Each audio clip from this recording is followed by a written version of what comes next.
everybody, welcome to another episode of Meyer Makes. Today we are going to be making the super special chick elf. To make this project is very easy, and the supplies you need you probably have around the house. First, you're going to need 2 squares of fabric that are 5 inches by 5 inches. I'm using some quilting fabric here. You're also going to need some scrap pieces of felt. So you're going to need a little bit of yellow for the legs and the feet. You're going to need some red for the comb and the wattle. A little bit of orange for our beak. And some green for our scarf or any color you'd like to use. For all our shapes here, I've left a link in the description below to a template that you can print out and use to trace on your felt for cutting out your pieces. All right, now that we've gathered all of our pieces and we've cut them out, it's time to start stitching our chick elf. We're actually going to be doing this in 2 steps. So our first step is going to be sewing on our comb, our beak, and our wattle. So you're going to take your comb on your fabric here. So I've taken one of my squares and I've placed it on a surface with the right side facing up. We're going to take our comb here and we're going to line it up in this upper corner over here. And it came down about 1 inch. I'm going to take my beak and I'm going to put it along the top, again coming about 1 inch from this corner here. I'm going to take our wattle using that straight edge and line it up with the edge of our fabric, like this. Now, the placement of these pieces is really important. There's a couple different ways to sew chicks, fairly similar to looking to the ones that we're making, but in order to make the chick elf, we need to follow the placement of all these pieces.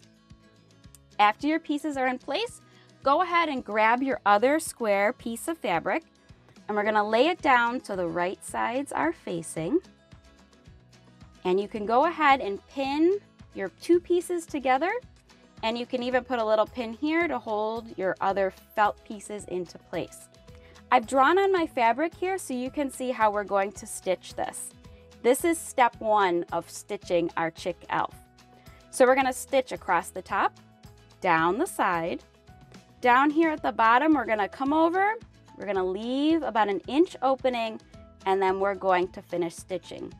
We want to leave this side here, our left side, open. I'm going to stitch using a straight stitch with a 5/8 inch seam allowance. Now that we've stitched our 3 sides, we need to stitch up our last side here. You want to grab your fabric in the middle and you're going to pull outward, pulling our fabric in an opposite direction. You can see your chick starting to form. I like to push down that extra fabric at the end there to make it a little easier to sew. You can also run an iron over the bottom here if you'd like as well. Grab your leg fabric and we're going to place that inside of our little pouch here. I came in about 1 inch from both edges. You can use a pin to hold your fabric legs into place while you're stitching. After you've placed your legs, go ahead and stitch across the bottom. Here's what our chick looks like all sewn. Now we need to turn our chick so right sides are facing out. This is the fun part because this is when your chick really comes alive.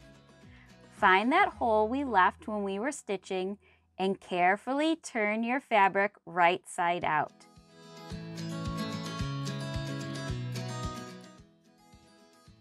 All right, there we go. There's our chick elf.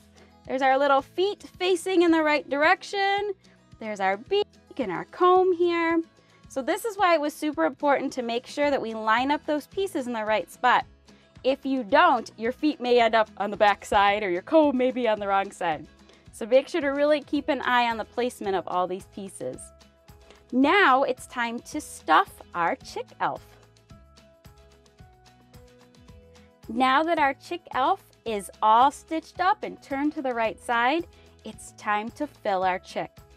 So you want to add a little bit of something in the bottom of your chick to add a little weight. It allows your chick to sit a little bit better. So you want to use dried beans work great. Those poly pellets they use for making stuffed animals are good. In my case here, I'm using a little bit of dried rice. And a little tip, you can throw a little dried lavender in there and your chick elf will smell amazing. After you fill your chick about halfway with your beans or your rice or your poly pellets, you're going to take a little bit of fiber fill like this and finish filling your chick.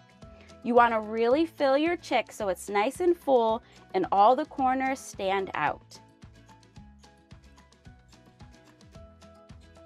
After you've filled your chick elf, it's time to decorate.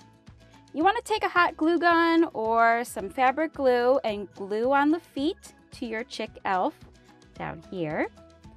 You can also take your scarf piece that you've cut, and I put a little bit of fringe on the end by just cutting a couple times in the end here.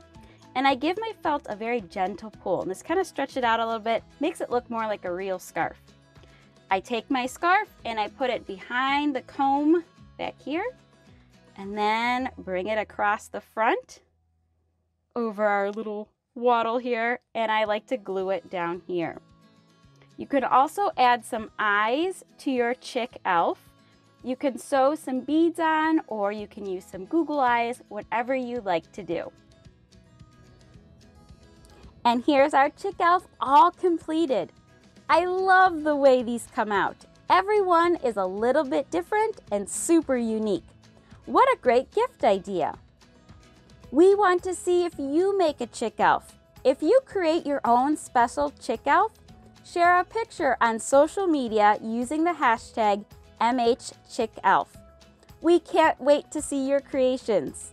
Thank you so much for watching and happy crafting!